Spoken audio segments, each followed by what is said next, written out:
Bismillah walhamdulillah wassalatu wassalamu ala rasulillah wa ala alihi wa ashabihi wa mawalah, amma ba'd. Bapak dan ibu-ibu jamaah salat subuh yang dimuliakan Allah rahimanallahu iyyakum, kita lanjutkan kuliah subuh kita, masih berkaitan dengan hari kiamat. Setelah manusia dibangkitkan oleh Allah Subhanahu wa taala dari alam kubur, kemudian mereka berkumpul di padang mahsyar.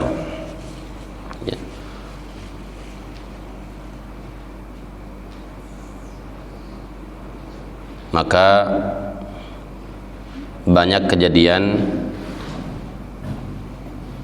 yang akan dilewati oleh manusia pada saat itu. Nah, inilah yang disebutkan dalam banyak ayat Al-Quran dan juga hadis Nabi Sallallahu Alaihi Wasallam. Di antaranya, Nabi Sallallahu Alaihi Wasallam bersabda,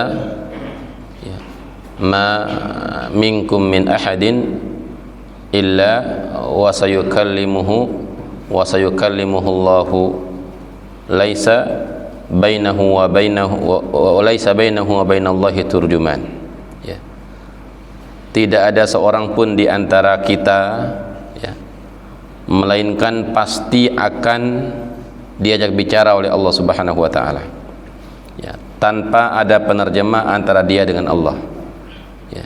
Jadi Allah Subhanahu wa taala berbicara dengan hamba-hambanya semuanya, tentu untuk mempertanggungjawabkan apa yang ia perbuat, baik atau buruk. Maka disebutkan dalam hadis yang lain, ketika di saat dia berbicara dengan Allah Subhanahu wa taala, dia melihat ke arah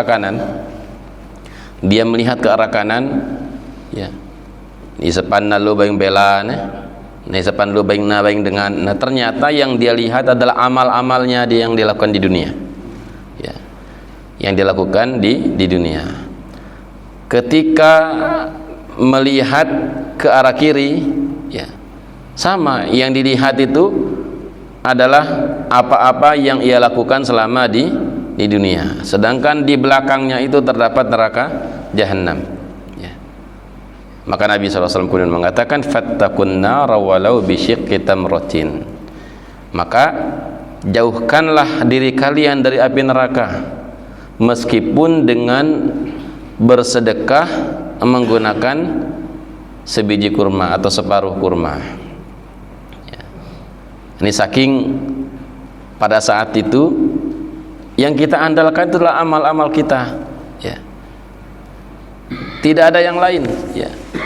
Allah Subhanahu wa taala berfirman, "La bay'un fihi wala khullatu wala syafa'ah." Tidak ada jual beli lagi pada saat itu, tidak ada lagi hubungan kedekatan, dan juga tidak ada lagi syafaat. Artinya tidak ada yang akan membela kita, tidak akan ada yang mendampingi kita, tidak ada tawar menawar. Bagaimana mungkin kita akan melakukan tawar menawar jual beli sedangkan kita tidak punya apa-apa pada saat itu? Kita dibangkitkan dalam kondisi tidak menggunakan pakaian, tidak menggunakan sendal, dan belum dikhitan, enggak punya apa-apa. Siapapun, mau yang paling miskin di dunia dan yang paling kaya di dunia, kondisinya sama di akhirat. Maka satu-satunya yang akan mendampingi kita adalah amal kita. Untuk itulah Nabi SAW memerintahkan kita untuk menjauhkan diri dari api neraka, dengan amal apapun yang kita mampu. Meskipun sedikit jangan diremehkan, meskipun kecil jangan diremehkan. Makanya Nabi SAW mengatakan, walau bisyiqqi tamratin, meskipun hanya dengan separuh kurma, maka kita sedekah ketika ada kesempatan untuk bersedekah. Dan juga para jamaah yang dimuliakan Allah rahimani Allah wa iyyakum, di sini pula yang dikatakan oleh Nabi sallallahu alaihi wasallam, lan tazula qadama 'abdin yaumal qiyamah hatta yus'ala an arba'. Di hari kiamat nanti seseorang tidak akan beranjak dari tempat berdirinya, tidak akan bergeser kakinya untuk pindah ke tempat yang lain dari padang mahsyar itu sampai dia mempertanggungjawabkan 4 hal. sampai dia mempertanggungjawabkan 4 hal ini, mulai masuk hisab. Ya. Ya. Beliau mengatakan an umrihi fima afnah, tentang umurnya dia habiskan untuk apa? Ya, umur dia habiskan untuk apa? Jadi waktu umur Bapak Ibu ya bukan sekedar masalah hobi gitu ya. Saya maunya begini, saya maunya begitu, maunya begini, maunya begitu ya. Tidak, tetapi nanti di hari kiamat Allah akan minta pertanggungjawaban kepada kita tentang umur kita. Kita gunakan untuk apa? Apakah sekedar digunakan untuk menikmati hidup ya, kemudian akhirnya lalai dari kewajiban kepada Allah Subhanahu wa taala ya, atau justru atau bahkan berbuat dosa ya pada umur-umur yang diberikan oleh Allah Subhanahu wa taala, atau dia gunakan untuk ibadah, melaksanakan ketaatan dan yang bermanfaat untuknya di dunia maupun di akhirat. Nah, ini akan kita pertanggungjawabkan di hadapan Allah Subhanahu wa taala. Tidak akan bisa bergeser kita nanti di hari kiamat itu sampai kita pertanggungjawabkan tentang umur ini. Wa an syababihi fima ablah. Yang kedua tentang masa mudanya ya, secara khusus ya. Ya, walaupun bagian dari umur ya, akan tetapi masa muda ini punya keistimewaan ya, atau punya kekhususan ya, di mana orang bisa melakukan hampir semua hal di masa mudanya, sehingga Bapak Ibu tidak ada uzur yang diberikan oleh Allah Subhanahu wa taala ya. Kalau sudah lewat masa muda, sudah masuk masa tua ya, tentu kadang-kadang atau bahkan sering sakit kan ya, sehingga terhalang ke masjid, terhalang pergi ke pengajian ya, kadang-kadang bahkan puasanya pun batal ya, karena sakit ya. Jadi banyak uzur yang akan diberikan oleh Allah Subhanahu wa taala. Tapi kalau masa muda ya, kalau masa muda tidak demikian ya. Ini akan diminta pertanggungjawaban oleh Allah Subhanahu wa taala ya. Dan ini yang ketiga, dan ini yang sangat berat, wa an malihi min aina iktasabahu wa fima anfaqah, tentang harta dari mana dia dapatkan dan untuk apa dia gunakan. Jadi yang lain-lain Bapak Ibu cuma satu ditanya ya, tentang cuma satu. Tapi kalau harta dua, dapatnya dari mana, dengan cara apa, kemudian dia gunakan untuk apa, dan kedua-duanya harus benar ya. Kedua-duanya harus benar. Kalau salah satunya salah ya, salah satunya menyimpang, maka larinya ke iqab ya, dihisabnya itu dua. Kalau salah satunya itu salah, apalagi dua-duanya, maka dia akan kena siksa. Naudzubillah ya. Dia dapat harta dengan cara yang halal ataukah dengan cara yang haram ya, akan dihisab oleh Allah Subhanahu wa taala ya, dengan cara yang halal ataukah dengan cara yang haram ya. Nah, ini kita berhati-hati ya. Jangan sampai kita memakan harta yang bukan hak kita ya, termasuk harta haram ya. Jangan sampai kita mendapatkan harta bukan dengan cara yang halal ya. Entah itu dengan cara mencuri, merampok ya, korupsi, menipu ya, atau dengan kasab atau usaha yang haram ya, seperti jual minuman keras ya, jual narkoba, kemudian menjual barang-barang yang haram seperti menjual babi ya. Nah, ini terkadang Bapak Ibu jemaah yang dimuliakan Allah, kadang-kadang orang merasa sayang ya, kena sat bayi tentang kebun ada lamun atu semate ora-ora nah dapat apa-apa ya, beberapa ratus ribu mau tuh jual. Nah, ini meskipun hanya sedikit ya tetap jadi harta haram ya, tetap jadi harta haram.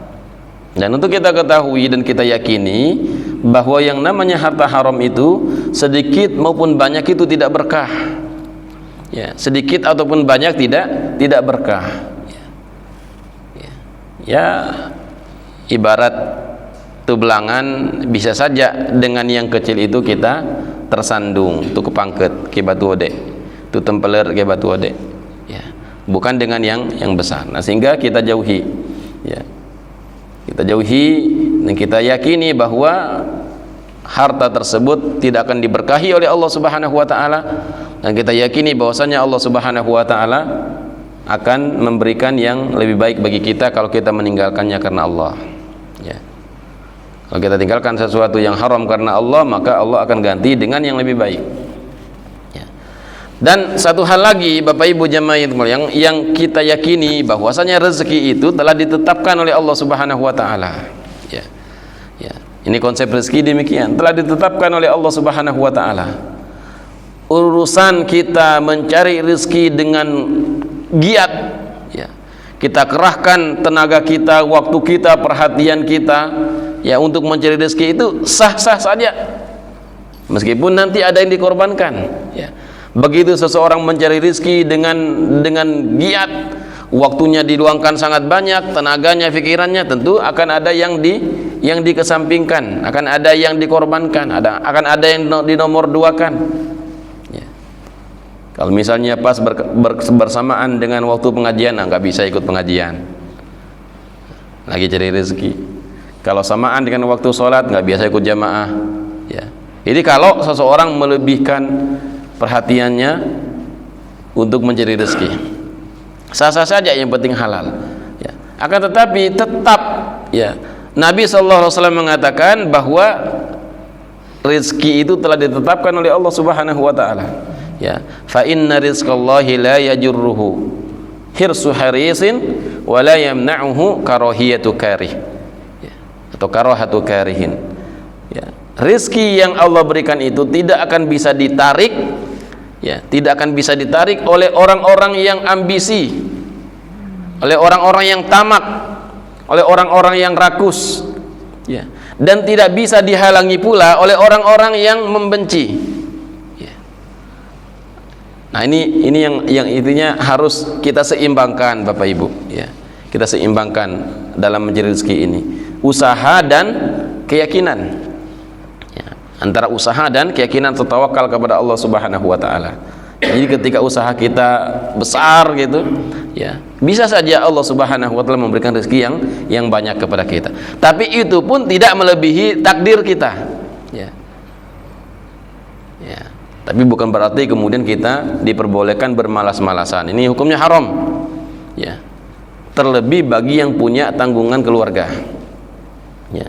Bahkan untuk dirinya sendiri pun tidak boleh, ya, bermalas-malasan untuk mencari rezeki sampai kemudian maaf dia meminta-minta, ya, kepada orang lain, padahal masih dia punya kemampuan, ya, untuk mencari rezeki. Ini hukumnya haram, ya. Berarti dia telah melalaikan, ya, nikmat-nikmat yang lain yang juga akan ditanya oleh Allah Subhanahu wa taala. Umur, masa muda, kan, ya. Kamu ini sampai minta-minta kepada orang padahal sehat, ya, padahal masih ada kesempatan, masih ada waktu, kenapa tidak bekerja? Kenapa tidak ikhtiar? Nah, ini pun akan ditanya oleh Allah Subhanahu wa taala, ya. Ya, jadi kita seimbangkan, ya, dalam mencari rezeki yang halal ini, ya, mencari yang halal. Kemudian setelah mendapat rezeki yang halal, yang kedua akan ditanya oleh Allah Subhanahu wa taala, digunakan untuk apa? Ya. Digunakan untuk apa? Apakah digunakan di jalan yang Allah ridhoi, ataukah sebaliknya digunakan di jalan yang Allah murkai? Ya. Digunakan secara halal ataukah digunakan secara haram? Ya, juga akan ditanya oleh Allah Subhanahu wa taala. Sehingga kehati-hatian terhadap rezeki ini, terhadap harta ini jauh lebih besar, ya. Karena dua akan ditanya oleh Allah Subhanahu wa taala, dan semoga Allah Subhanahu wa taala membantu kita untuk, ya, mengamalkannya dengan cara yang benar. Untuk itulah Nabi sallallahu alaihi wasallam mengajarkan kita berdoa, ya, dengan mengatakan Allahumma kfini bihalalika an haramik waghnini bifadlika amman siwak. Ya Allah, cukupkanlah aku dengan rizkimu yang halal, tidak perlu yang haram, dan kayakanlah aku dengan keutamaanmu, ya, sehingga tidak butuh lagi kepada selain engkau. Nah, Bapak Ibu jamaah yang dimuliakan Allah rahimallahu wa iyyakum, ya, inilah yang disebut-sebut oleh para ulama dengan nama, ya, harta itu halalnya dihisab, haramnya diazab. Ya. Kita punya harta, kalau kita dapat dengan cara yang halal, nanti di akhirat dihisab. Ya. Kamu dapat dari mana dan digunakan untuk apa? Kalau ternyata dapatnya dengan cara yang haram, maka kena azab. Ya. Makanya sebagian di antara ulama, ya, tidak mengambil bagian banyak dalam masalah harta. Ya. Tidak mengambil bagian banyak dalam masalah harta, meskipun ada kesempatan, ya, meskipun ada peluang, ya, untuk menghindari hisab yang lebih besar. Nah, kemudian yang keempat kata Nabi sallallahu alaihi wasallam, wa an ilmihi fi ma amila bihi. Ya. Yang terakhir tentang ilmu, ya, tentang ilmu, ya, apa yang dia amalkan, ya, tentang ilmu apa yang dia amalkan, ya. Nah, ini bukan berarti kemudian mending kalau gitu tidak usah punya ilmu saja biar tidak ditanya, tidak, ya. Ini sebagai konsekuensi kedua-duanya, seorang wajib untuk memahami agama dan wajib pula untuk mengamalkannya. Nah, Bapak Ibu jamaah yang dimuliakan Allah rahimanillahu wa iyyakum, yang kemudian pada saat itu manusia akan mendapatkan catatan-catatan amal mereka. Ya, mendapatkan catatan-catatan amal mereka kemudian dihisab oleh Allah Subhanahu wa taala.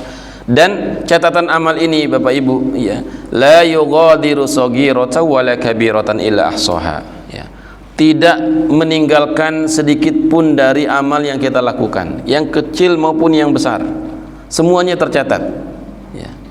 Jadi apa yang kita lakukan ketika kita mulai dewasa balik sampai kita meninggal dunia, semuanya tercatat di situ, tidak ada satupun yang terlewatkan, ya. Dan semua akan diperlihatkan oleh Allah Subhanahu wa taala. Faman ya'mal mithqala dzarratin khairan yarah wa man ya'mal mithqala dzarratin syarran yarah. Siapa yang melakukan perbuatan baik meskipun hanya kecil sedikit, dia akan melihat. Begitu pula siapa yang melakukan perbuatan buruk meskipun kecil juga akan melihat. Ya. Ini semuanya akan melihat amal-amal yang pernah dia lakukan di dunia. Tapi dia sendiri yang lihat. Jadi istilahnya Allah Subhanahu wa taala meminta pengakuan dari orang ini, kamu melakukan ini tanggal sekian, betul. Kamu melakukan ini tanggal sekian, betul. Ya. Jadi bukan orang lain yang lihat, tapi antara kita dengan Allah Subhanahu wa taala. Ya. Jadi kalau dulu ketika di dunia itu seseorang punya aib, punya kesalahan, punya kekeliruan, di hari kiamat akan diperlihatkan oleh Allah. Ini yang kamu lakukan ini. Coba kita bayangkan Bapak Ibu jemaah ini, di dunia, seandainya di dunia saja di mana kita masih punya kesempatan untuk memperbaiki, ya, tiba-tiba kita melihat, memutar semua apa yang kita lakukan semasa kita hidup, ya. Nah, tentu kita akan berusaha untuk memperbaiki. Nah, ini yang pasti akan kita lalui nanti di akhirat. Nah, maka beruntunglah pada saat itu orang-orang yang senantiasa menjaga aib orang lain ketika di dunia, ya. Ini salah satu kekhususan, keutamaan, ya, menjaga aib orang lain ketika di dunia. Maka di hari kiamat aibnya akan dijaga oleh Allah, ya. Tidak akan dilihat oleh orang lain, ya. Hanya dia saja yang melihat. Wa man satara musliman satarahullahu fid dunya wal akhirah. Barang siapa yang menutup aib seorang muslim, maka Allah akan menutup aibnya di dunia dan di akhirat, ya.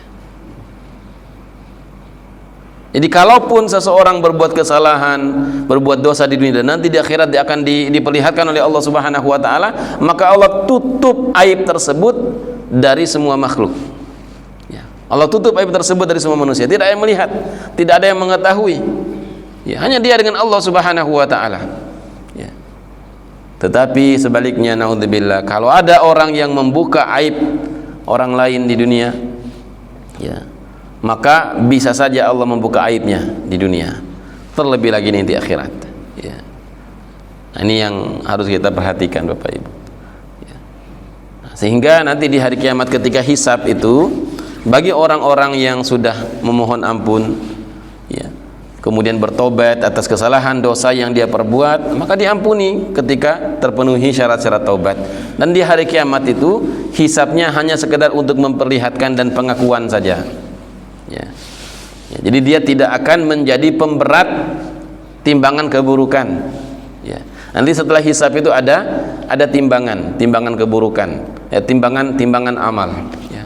Setelah diperlihatkan semua apa yang kita lakukan, ya, maka catatan atau amal kita akan ditimbang oleh Allah Subhanahu wa taala yang disebut dengan mizan. Ya. Ya, tegakkanlah mizan, ya. Kata Nabi sallallahu alaihi wasallam, wa wudi'al mizan, dan ditegakkanlah al-mizan. Yang disebutkan pula dalam banyak ayat Al-Qur'an. Ya. Fa amma man thaqulat mawazinuhu fa huwa fi 'ishatir radiyah, fa amma man khaffat mawazinuhu fa huwa fi 'ishatir radiyah, wa amma man thaqulat mawazinuhu fa huwa fi 'ishatir radiyah, wa amma man khaffat mawazinuhu fa ummuhu hawiyah. Adapun orang-orang yang berat timbangan kebaikannya, maka dia akan hidup di dalam kehidupan yang diridhoi. Ya, sedangkan orang-orang yang ringan timbangan kebaikannya, maka dapat kembalinya dalam neraka hawiyah. Ya. Jadi setelah dihisab, diakui kamu melakukan ini, iya, kamu melakukan ini, iya, semuanya diperlihatkan, dihisab oleh Allah Subhanahu wa taala. Nah, ternyata dosa yang tidak kita taubat, ya, dosa yang tidak kita taubat, kita tidak mohon ampun kepada Allah, masih saja ngeyel kita lakukan sampai meninggal, kita bawa mati, nah itu akan menjadi pemberat timbangan keburukan. Ini menjadi pemberat timbangan keburukan, ya, masuk ke timbangan ke bagian yang buruk. Nah, sedangkan amal-amal ketaatan yang kita lakukan ketika di dunia akan masuk ke timbangan kebaikan. Nah, cuma jadi masalah itu kalau kebaikannya diterima oleh Allah, kan gitu. Kalau diterima oleh Allah Subhanahu wa taala, ini kalau kita ikhlas, ya.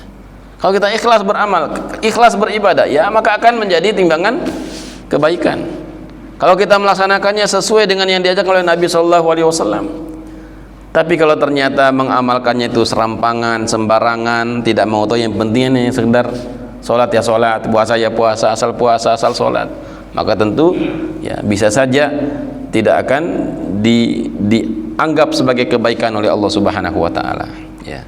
Jadi jangan sampai dalam urusan dunia kita seriusi, ya, harus tepat, harus baik, harus hebat, tapi dalam urusan ibadah kita sepelekan, ya, yang penting aja, ya, yang penting dilakukan saja. Nah, ini tentu tidak pantas Bapak Ibu, ya. Dalam pekerjaan kita maunya yang sempurna, ya. Kalau jualannya yang sebaik-baiknya agar dapat untung banyak. Kalau bekerja yang sebaik-baiknya agar dapat jabatan yang tinggi. Kalau ini terbaik, tetapi dalam urusan agama ternyata sembarangan. Nah, ini tentu tidak pantas. Maka di akhirat Bapak Ibu jemaah itu akan ditimbang amal-amal kita. Disitulah kemudian akan terlihat, ya, kalau timbangan kebaikannya lebih berat, maka dia akan masuk ke dalam surga. Tapi kalau ternyata timbangan keburukannya lebih berat, ya, kalau dia tidak dapat ampunan pada saat itu dari Allah Subhanahu wa taala, maka dia masuk ke dalam api neraka. Naudzubillah. Nah, ini Bapak Ibu jemaah itu yang dapat kita sampaikan, ya, di antara perjalanan hidup manusia di akhir zaman, di akhirat, semoga bisa menjadi perhatian bagi kita. Subhanakallahumma bihamdika asyhadu an la ilaha illa anta astaghfiruka wa atubu ilaik. Wassalamualaikum warahmatullahi wabarakatuh.